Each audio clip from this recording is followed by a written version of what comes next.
నమస్తే, welcome to 99 TV. నేను జ్యోతి. Updates చూద్దాం. భద్రాద్రి కొత్తగూడెం జిల్లా అశ్వారావుపేట నియోజకవర్గ వ్యాప్తంగా ఎమ్మెల్యే జారె ఆదినారాయణ పర్యటించారు. పలు మండలాల్లో నిర్మిస్తున్న ఇందిరమ్మ ఇళ్లను పరిశీలించిన ఆయన ఇళ్ల నిర్మాణం తాజా పరిస్థితి గురించి అధికారులను అడిగి తెలుసుకున్నారు. ఇందిరమ్మ ఇళ్ల నిర్మాణంలో ఎలాంటి జాప్యం జరగొద్దని అధికారులను ఆదేశించారు. ఇల్లు మంజూరై కట్టుకోలేని వారిని గుర్తించి వారికి డ్వాక్రా సంఘాల ద్వారా ₹1,00,000 రుణాన్ని అందిస్తామని ఎమ్మెల్యే హామీ ఇచ్చారు. అధికారులు ఇందిరమ్మ ఇళ్ల లబ్ధిదారుల విషయంలో నిర్లక్ష్యంగా వ్యవహరిస్తే సహించేది లేదని హెచ్చరించారు. 5 మండలాలకు సంబంధించినటువంటి ఎంపీడీఓస్, అదేవిధంగా హౌసింగ్కి సంబంధించినటువంటి డిఈ, ఏఎల్ను కూడా ఈరోజు సమీక్ష సమావేశం నిర్వహించడం జరిగింది. 5 మండలకు సంబంధించినటువంటి ఇళ్లకు సంబంధించింది నియోజకవర్గ వ్యాప్తంగా 3,500 ఇళ్ళు ఇవ్వడం జరిగింది.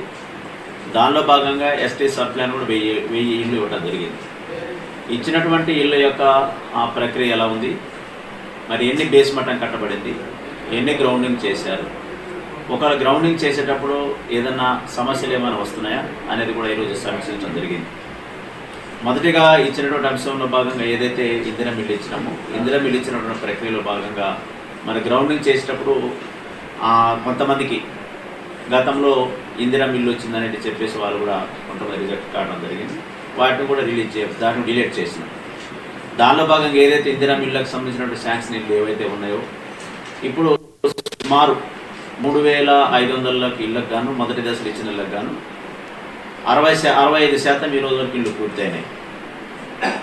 అతి కొద్ది రోజుల్లోనే ఒక నెల రోజుల్లోనే సుమారు 80% పూర్తి అవబోతున్నాయి. 5 మండలాలకు సంబంధించినటువంటి ఎంపీడీఓస్, అదేవిధంగా హౌసింగ్కి సంబంధించినటువంటి డిఈ, ఏఎల్ను కూడా ఈరోజు సమీక్ష సమావేశం నిర్వహించడం జరిగింది. 5 మండలకు సంబంధించినటువంటి ఇళ్లకు సంబంధించింది నియోజకవర్గ వ్యాప్తంగా 3,500 ఇళ్ళు ఇవ్వడం జరిగింది. దానిలో భాగంగా ఎస్టీ సబ్ ప్లాన్ కూడా 1000 ఇళ్ళు ఇవ్వడం జరిగింది. ఇచ్చినటువంటి ఇళ్ళ యాదగిరిగుట్ట ప్రదక్షిణ కార్యక్రమంలో